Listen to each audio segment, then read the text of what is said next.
Hello, everyone. My name is Charles Strange.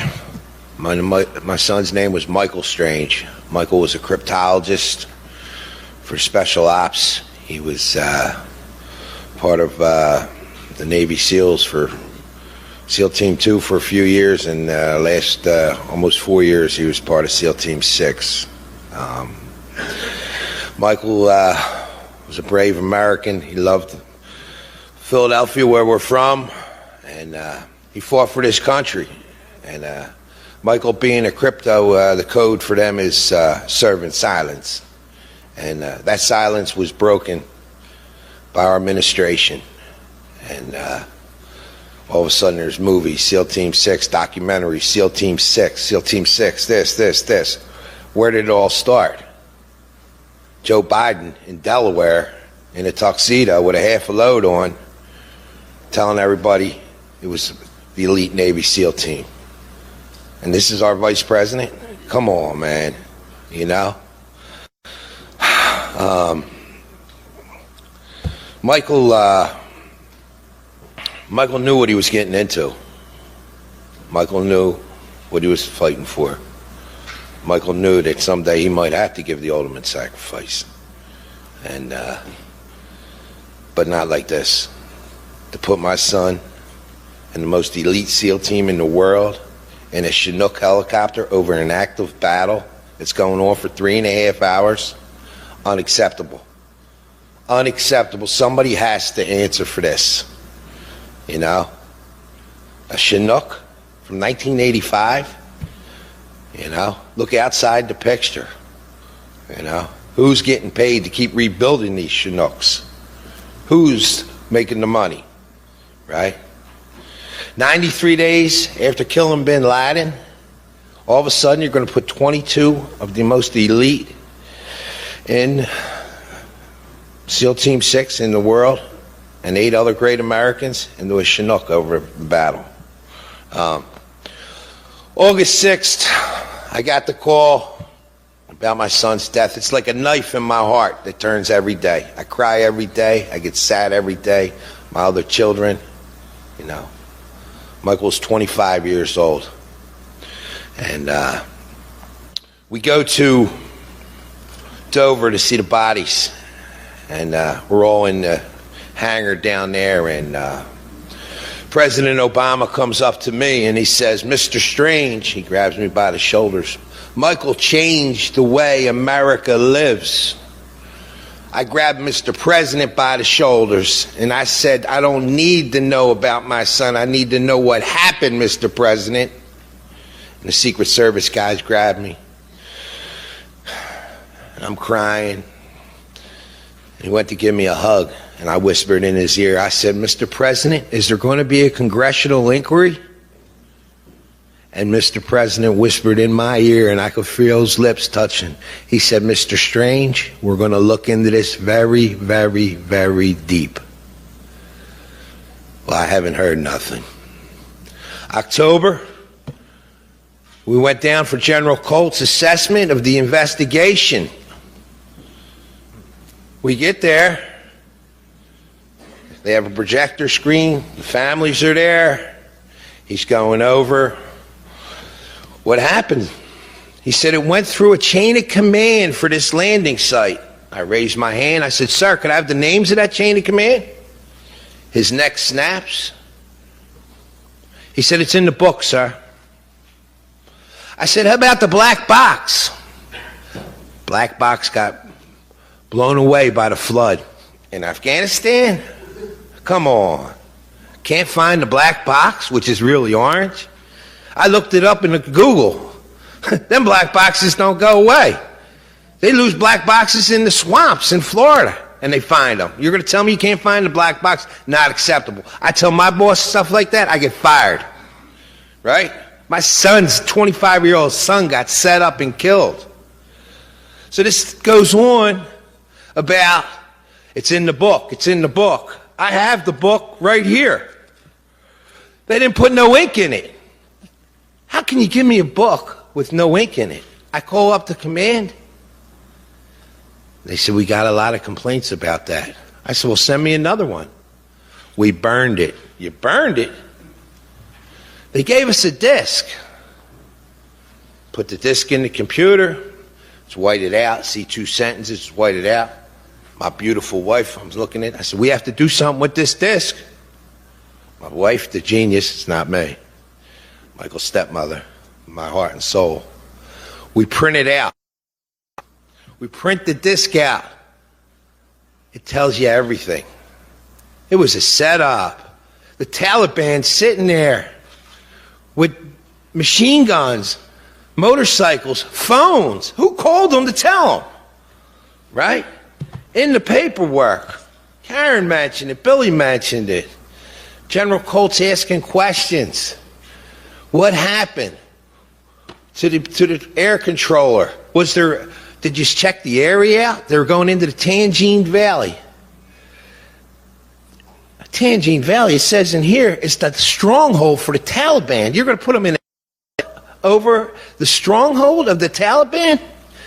Did anybody check the area out? Here it is, right here. Everybody can get a copy.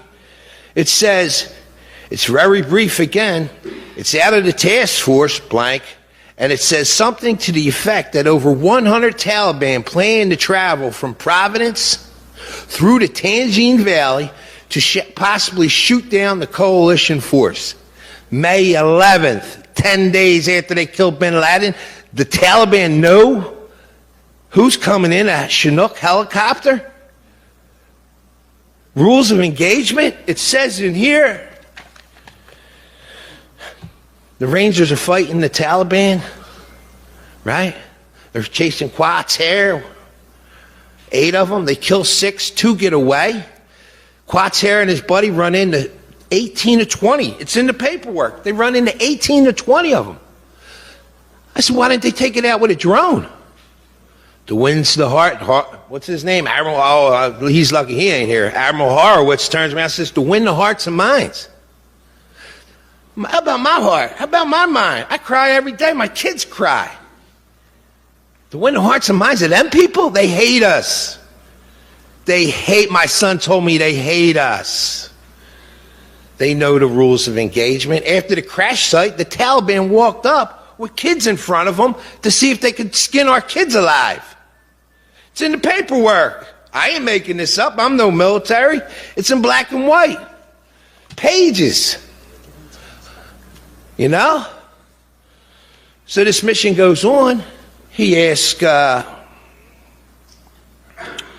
about the air planners? Were there planners in there? No, we didn't see them.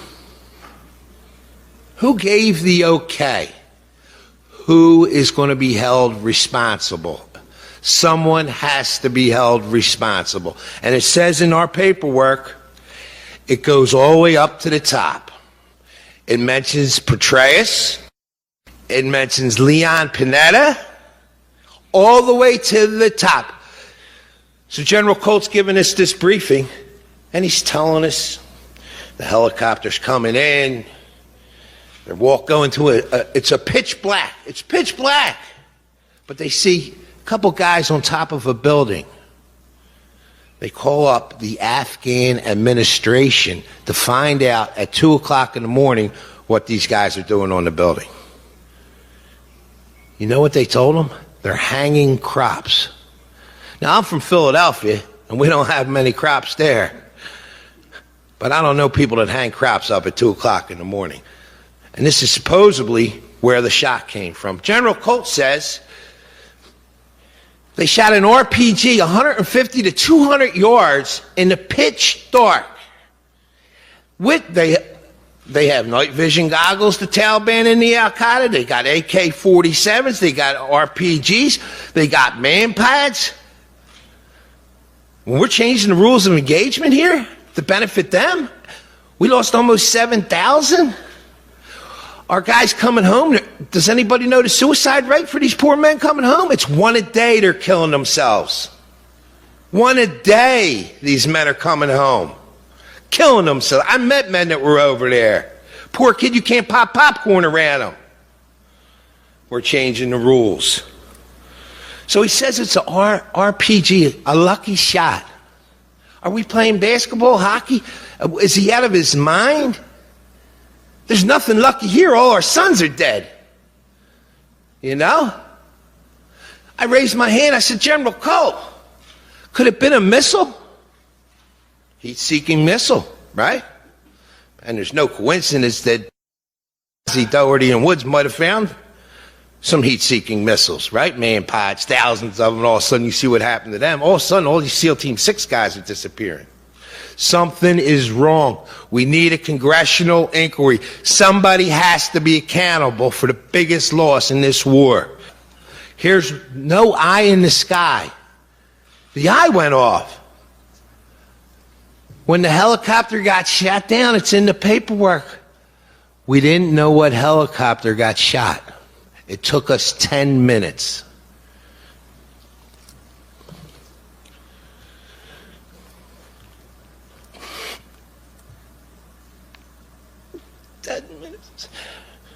My son, right? My son, Michael, was fighting for his life. Nobody came and helped. They didn't have the pathfinders there to check the area. Nobody checked the light. Nobody counted. Well, who's calling the shots here? This is bullshit. They told me my son had to be cremated. Everybody has to be cremated. My son didn't need to be cremated. I got pictures of my son. He was fighting. He had a gun in his hand. Come on. Fighting for this country, for us. And you're going to lie to me and slap me in the face? I called the command. I said, why'd you cremate my son? My son didn't want to be cremated. He's like, what do you mean? I got pictures of him. When I asked for the autopsy report from Dover, they sent me a disc with pictures. He's sitting there fighting. Everybody was burned beyond record. No, everybody wasn't burned beyond record. Another lie. Somebody has to be held accountable. No pathfinders. All of a sudden, the eye in the sky don't work. This is all facts. This is from the people that were there. General Colt's statement in here when he's questioning these guys. Exact words. Did a red flag go up when you put everybody in the same helicopter? No one knows the names of the Afghans that got on. They're not on the manifest. Something's wrong here. I'm asking for the American people to help us for a change. Something has to be done. How did you assess the crash? We had 30 plans to assess the crash. We had Black Hawks. We had Pathfinders. We had 140 men go in. You knew it was going to crash? You knew. They knew. Just like the Taliban knew they were coming with 100 guys. They knew May 10th. It's documented that SEAL Team 6 was coming. Who's the leak? Somebody has to be held accountable for. And it's all in black. It's fact. And who's profiting from this? Besides the Taliban and the Al-Qaeda? Huh? Follow the money. And is that what happened in Benghazi? Somebody's leaking something out all of a sudden? Something has to be done, and I'm asking everybody to stand up and please help us. And I'd like to thank my friend here, Larry, for standing up and leading us too with Billy and Karen. That's all I got. All right, we are live, guys, across Periscope, Twitter, YouTube. Everyone, make sure, let me know if the audio is working well. What is going on? There's so much breaking. So much going on. But I have to tell you guys, I'm here with Charles. Oh my gosh, I can't even speak. I'm here with Charles Strange, guys. Charles Strange, father of Michael Strange, SEAL Team 6 Gold Squad. He was killed in action. He was one of the SEALs that was taken down. He has been talking about his story for many years. And we all know, even I wasn't even aware of, I wasn't a conservative at that time, and I knew something was wrong when that happened. Charles, so thankful that you're here. All this news is breaking. We have a CIA whistleblower who is who has come forward with so many files and documents. We have so many other people coming forward testifying that this is absolutely accurate. We also have a well-known general who said that this is spot on. What can you tell us about your son? And let's start with this. Who is your son? Your son, Michael Strange. Yes, tell me his story, because I've seen you before years ago. We might as well just go through his whole story and what you saw and what he told you. Well, Michael is my oldest son, Michael Strange. He joined the Navy and rose through the ranks, and he was in Hawaii, and he was a cryptologist, code breaker, and he came up with some gadgets, and they moved him to SEAL Team 6. He was had to buy a home down there in Virginia in Little Creek, and he was assigned to SEAL Team 6, the Gold Squad. His call sign was Gold Yankee 4. He loved what he did. He loved the country. He loved Philadelphia. That's where we're from, family and his friends. And he took off from there. And when he was down in Virginia, I would go down and see him and visit him and different things. And I was, very impressed. They gave him a lot of money to buy a home down there. He was 21, and he got put on SEAL Team 6 and for his cryptology and code breaking. He was also like 3% body fat, which helps, and he loved what he was doing. And I'll tell you what, we've been fighting for answers for 9 years now, me and the families. And what happened, April 2011, Michael called me. He said, "Dad, everything's getting shut down for 2 weeks. You won't hear from me." I said, "What?"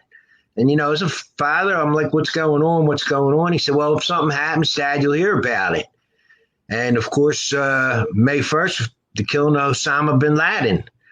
And Michael was part of that squad and part of going in there and everything. He came home in June. He never told me he was part of killing bin Laden. And he came home June 6th, which was his birthday, and a month after the bin Laden raid, and he grabbed me by the bicep.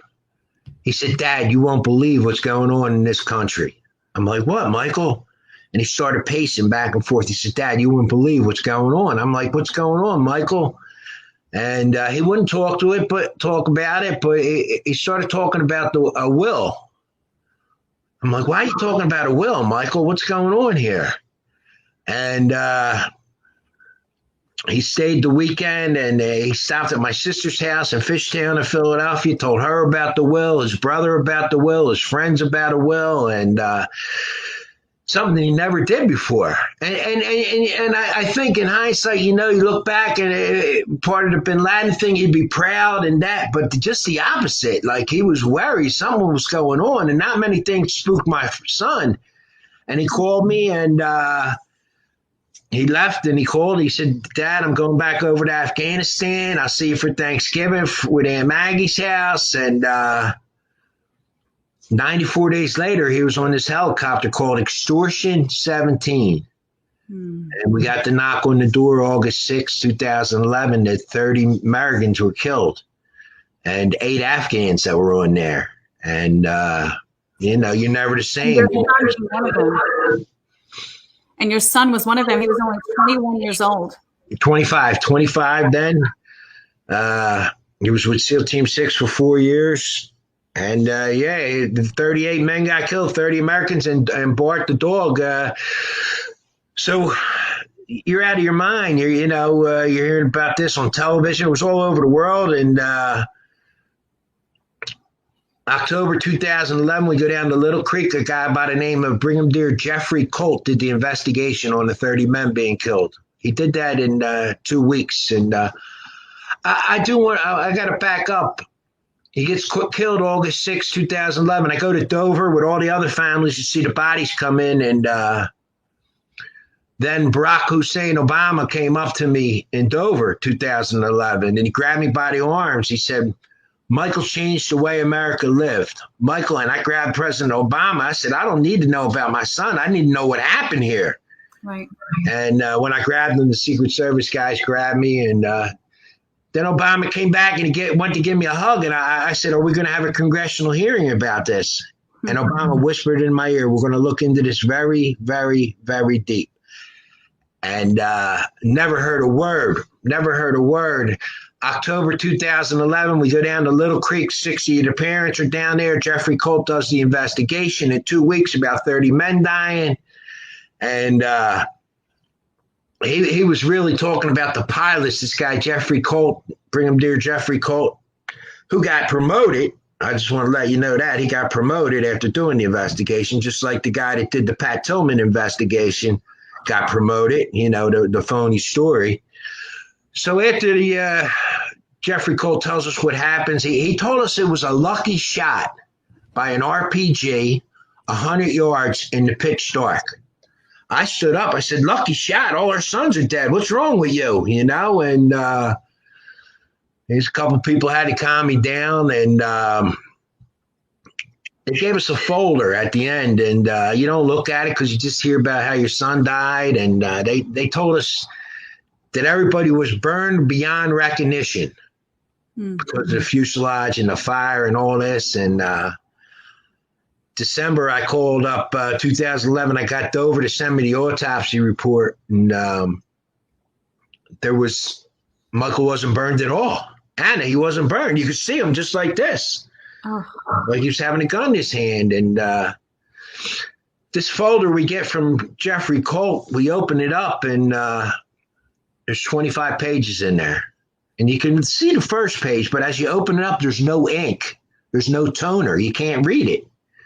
And there's a disc in there. And I called up Admiral Sean Pybus. He was the commander-in-chief of CENTCOM at the time. I said, Admiral Sean, I got a bad copy here. Can you send me another copy of the report? He said, well, Charlie, we burned it. I said, you burned it?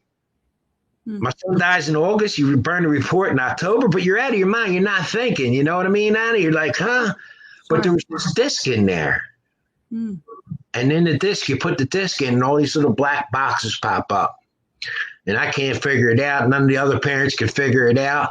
And my wife, Michael's stepmom, she figures out how to download it. We get 1,364 pages. Wow. And then we were writing letters to the family in Florida, a couple of the other parents, because they were asking how we know all this information.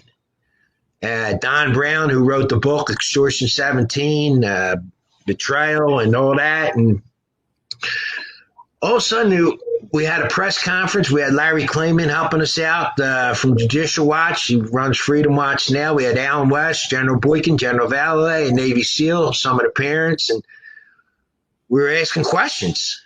And there was a lot of media there, Anna. A lot of media, but nobody played it. Right. And on top of that, the media attacked the families and labeling them as conspiracy theories. When you just want to know what happened to your son, something doesn't make sense. I think that the majority of Americans realize that something does not make sense. And what's amazing is that I got to see a lot of the documents from the families today. I released them on Twitter, extensive amount of evidence that backs up everything that CIA whistleblower Alan Perot is releasing and is about to release. The transcripts are coming out, guys. If you check Nick No's Twitter as well, science is news, something like that. And you can see the transcripts coming out, the documents that are being released right now as well. And it all corroborates with what the CIA whistleblower is saying. And I just met Charles Woods the other day, and I don't know how I stumbled into this patriotic, American history breaking right now. What we need is justice for your son, justice for Charles Woods' son, Tyrone Woods, who was killed. He was a sniper on the roof. We need justice, and we also need truth to come out. Enough is enough. The media has been totally washing the story, calling you guys conspiracy theorists coming after you personally. And this is the time, because it is going viral. This information is going viral. What a critical time. I mean, this is a perfect time. There's so much coming out, not only on SEAL Team 6, Osama bin Laden, Benghazi is coming out, Fast and Furious is coming out. I mean, there's so much coming out, you guys. And it's mind blowing. And guys, to retweet this, make this go viral. These everything is corroborated. They will have nothing to say. There are no excuses. The Obama administration, the Obama-Biden administration lied to you, Michael. Sorry. Yeah. Sorry, I have so many names in my head. It's like That's all right. That's all right. Charles, thank you. There's so much going on. I'm trying to keep track. I'm waiting for a phone call shortly, but I have to say, it's absolutely mind-blowing. But please, is there anything else you want to? There's so much information in that 1,364 pages. And it's 30 men died, 30 of our sons and daughters. You know, what's going on in the Middle East? I think you heard it best. Don Jr., the president's son, said, you know, he called 14 of these admirals and generals into a room and asked, what are we doing in the Middle East for 19 years still? If we got the bad guy, why are we still there? Right. And then the man pads is mentioned in that 1,300 pages. In 64 pages. Leon Panetta's name's mentioned in them 1,364 pages. You know, being from Philadelphia and construction worker, you know, for them to tap my phone, the NSA, we won the first case in the history of America against the NSA. Judge Leon, he called it Orwellian state. Obama brought 14 lawyers in. And they said, oh, he's just a grieving Gold Star father. The NSA don't spy on people. Our lawyer held up the newspapers from the week before. 14 employees from the NSA fired for spying on their spouses. The Judge Leon flipped out. I mean, it's so much information. I'm not a conspiracy. I wasn't military, but I can tell you what, if there's 30 Taliban under the trees and there's Taliban on top of the roof and there's Taliban in front, the poor pilots that are flying the helicopter, Extortion 17, are looking at a GPS where to land at. And there's 6 IEDs planted where the landing site was. You tell me that's not a setup? Such a setup. This is crap. My son died. And then you're going to lie to my face? You know, somebody has to be held accountable. It's not just me. It's all the parents want to know. That's right. You guys want to know the truth. And here's what's amazing. When Charles Woods and you guys all went live and you were talking about your sons, there were people who I know contacted Charles Woods, giving you guys information, documents, files, explaining what actually happened to your sons. And, you know, what the CIA whistleblower has released, he's saying that, and this is released yesterday as well, that Osama was being housed and held in Iran, and there was secret communication between the Biden administration and Iran in cahoots, trying to keep him, you know, safe until the time is right to make a trophy kill. Iran last minute decided to take him out, and someone else was there, and your son realized that something was wrong. There is no coincidences with him coming to you and saying, Dad, we just did something. We were on a mission. Can't tell you what it is because it's classified to protect your life, because your life would be in danger. And then telling you that you need to make a will for him as soon as possible. As a father, I can't even imagine what you're thinking in that moment and how scary that was. And obviously, you know, this is the biggest secrets in American history, and your son is a hero. That the media should never be tired of talking about him, about what happened. We need to know what happened, and the lies that occurred with 9/11, that we even got there in the first place, and all this stuff happened. There are so many lies, so many secrets, and I agree with you. I'm not a conspiracy theorist as well, but there's so many things do not make sense. And it's all starting to come to light. And I pray that everyone prays that the justice does happen, that there are hearings. Unfortunately, we do not control the House right now. There is a congressman that has the files, but we don't control the House. Nancy Pelosi's not going to do anything. We have the Senate. I know the Senate is busy with the Supreme Court justice right now going through. We're hoping this momentum keeps going. There are media outlets, alternative media. This is why, thank God for social media. I mean, we're going directly to the people, and the President Trump understands that as well. Go directly to the people. They are going to be forced to do something eventually, and I pray that is the case. I think that there is too much information that is coming out, that will come out, that is mind-blowing. And for those that are worried, you know, why do we go to the media, and why is this all happening? Why don't you just release it? Well, it's good to have a well-known investigative journalist in the media that breaks the story, because it gives it credibility. And on top of that, it will be, you know, hopefully talked about in the mainstream media, which probably won't happen until there are subpoenas, until we have an actual congressional hearing. I think that's the only time they're going to talk about it. But we're hopeful, Charles. We're hopeful. We're hopeful. Thank you so much, Anna. We need to keep on pressing this out. 30 men died, but how about the other 8,000 men and women that died in Iraq and Afghanistan? I mean, what's going on over there? Like, Right. you know, you look at the Taliban, Al Qaeda. There's not that many of them. We could destroy them. You know, and how about our? You know, they say the hearts and minds. How about our hearts and minds? Like we had a general when they were telling us what happened. Like Joni Marquez. Joni Marquez is huge. She was in the C-130 above. Extortion 17 that day. She asked to open up fires 8 times, and then she got denied because of rules of engagement. You know, Joni Marquez, she's been on the news a few times talking about extortion 17. That poor girl, she's seen my son alive. My son was alive for like 15 minutes and nobody comes to help him. Like, this is crazy. Unbelievable. That's why we need to get the congressional hearing. We need to get the money you're talking about going to Iran. Like, are you kidding me? What's going on in this country today? You know, enough's enough. For those wondering about the 152 billion, if you guys have not followed the story, you're watching this right now for the first time. Iran, the CIA whistleblower, is saying that $153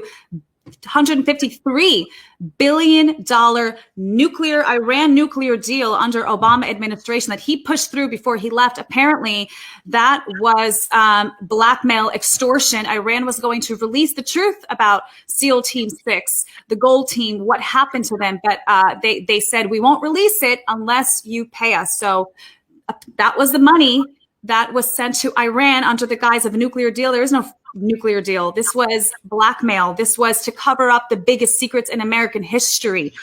Treason at the highest levels. Colluding with a foreign national government.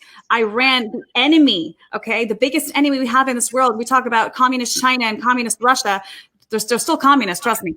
But we're talking about, you know, Iran here. So I'm glad that this is coming out. I know the American people are desperate for the truth. There is so much, guys. It is irrefutable what is coming out. And if the media, I want to say, is not going to release this, which they will, the alternative media will very shortly. Once that breaks, we'll see what happens. But even if the media doesn't release it, this stuff is coming out. Far too many people have this information. I won't obviously mention their name for safety, but far too many people have copies of everything. It will come out. Everything. It should. As it should. Thank Anna. You know, we just got to keep on pressing and pressing. You know, something the government tries to tell you 2 + 2 = 5. Right. You know what I mean? Like, what? Yeah, that's it. 2 + 2 is 5. You know, and no, there's something wrong. You know, and what's going on in this country, taking down our statues and our history, and the Muslim Brotherhood that's inside here. This is crazy. You know, take God out of the national anthem, people kneeling down on the flag. My son came home with that flag over his coffin. Are you kidding me? Like, it's 30 men died August 6, 2011, extortion 17. Without a doubt, everybody knows it was a setup, but nobody ever gets held accountable, and enough's enough. And that's why we need President Trump to, I gave him some of the paperwork. Even he looked at it, he was like, this. He has to keep the paperwork. He has to bring 10 other Gold Star families down with me, June 2017. But now when we call the Department of Justice, they answer the phone, they go, I say, are you looking into extortion 17? They go, we're looking into it. They whisper and hang up. Nobody gets held accountable. This is worse than treason. This is worse than treason. That's why it's so amazing to see that this is all going viral. If we just have to keep riding the momentum and keep pushing and dropping and hoping it's going to open up an investigation. I mean, I'm a Christian. I'm a born again Christian. I have friends who are prophets that have told me years ago that you will see Hillary Clinton in trial. You will see it on TV. There's going to be justice that's going to come in this country. And honestly, I've become such a pessimist from seeing that it's so corrupt. It's absolutely so corrupt in the deepest places. And, the deep state, thank God we have President Trump. He cannot do it alone. And I'm so thankful for these brave patriots who are coming forward, telling the truth. The CIA whistleblower who's living in the Middle East right now, who's coming forward with all these documents and audio files, and he's got everything. I shared this before. He has done a lot of things that he regrets, and he wants to make right with God, with American people, and to let it out. He doesn't care, what happens to him, but keep him in prayer. Keep him in prayer. Everybody, keep the families in prayer. Keep, Benghazi whistleblower Nick No in prayer. Keep us all in prayer, because we need to thank and God bless these patriots for coming forward, and Charles Woods as well in prayer, and Charles Strange as well in prayer. So we bless you, Charles Strange. Thank you for coming on. And if there's anything else, you want released, feel free to send it my way. But is there anything else you wanted to say to the American people? I just want to say thank you so much, Anna, for pressing the story. Hopefully we get someone held accountable. But Benghazi, the manpads, they talk about in the 1,364 pages I have about the trucks. And for people that don't know what a manpad, that's a heat-seeking missile. That means if you could be blind, God forbid, and shoot it up in the air, it's going to go wherever the heat is on the helicopter. And there's pictures in the 1,364 pages. I don't know if it's a manpad or not, but we've had people take a look, and there's pictures of the helicopter getting cut up that my son was in. Yeah. If it was blown up beyond recognition, why are men with sawzalls cutting the helicopter up? I mean, there's it doesn't make sense. And they obviously didn't want to miss that helicopter with that missile. Man, it's mind blowing. I know there's so many people, I have some friends that are liberal. They're dumbfounded at what's going on. It's shocking to their system, because the media has lied to them for so long. And, call it what you want, conspiracy or not. The truth is that it does not make sense, and they know it doesn't make sense. And there's something needs to happen. We need justice. Justice is coming in Jesus' name. Praying for you, Charles Strange. We're praying for your family. Thank you for coming forward, for obviously for your son and what's right. Make this, retweet this, guys, and any information that's coming out, send it to your friends. Follow Nick No. He's breaking a lot of stuff on his Twitter. Keep retweeting it. We need to hold them accountable. And the way that we do that is keep tagging President Trump, the administration, keep tagging, the media. They need to see that they need to talk about this, that this is not going away. Benghazi is not going away. SEAL Team 6 is not going away. This is not going away. We're not stopping. All of this is going to come out. They're going to have no choice but to talk about it. They won't be able to walk around outside because of the information that's going to come out, the absolute treason that has happened in this country. And let me tell you, Charles, I'm an immigrant. I was born in the Soviet Union. My family brought me here when I was 4 years old. We came here for better opportunities. I can't tell you enough how grateful we are to be in this country, and how sad it has been to see the levels of corruption that has been going on in America, the push of socialism in this country. We ran away from socialism, away from communism, and we love America. We love our American patriots. And there's nothing worse than seeing our own military men, our own heroes being left to die, being executed for secrets of high intelligence. And, again, keep these families in prayers. This is the time, guys. We're not done yet. There is more to come. I also have breaking news. I will be interviewing CIA whistleblower Alan Perel very shortly. Very shortly. So I would love to talk to him, man. I would love to talk to him. I will connect you, sir. Absolutely. Please. Will connect you. He's getting some transcripts together. He's having a having a presentation. He's getting a presentation together. And he told me it's worth the wait. So we're waiting for him to get his stuff out, get his presentation ready. And then we're going to jump on a live interview with him and hopefully have him play something. Either show something, play something. We have transcripts that we released, but how about if you guys hear a little bit of audio to see that we are not, He is not messing around. Charles Strange, I will connect you with him. Absolutely. I will send him your information. Thank you. Thank you so much, Anna. Amen. Well, we'll see you guys very soon. God bless everyone. Keep everyone in prayer. Here we go, guys. Here we go. God bless. Talk to you guys soon. Thank you. You're welcome.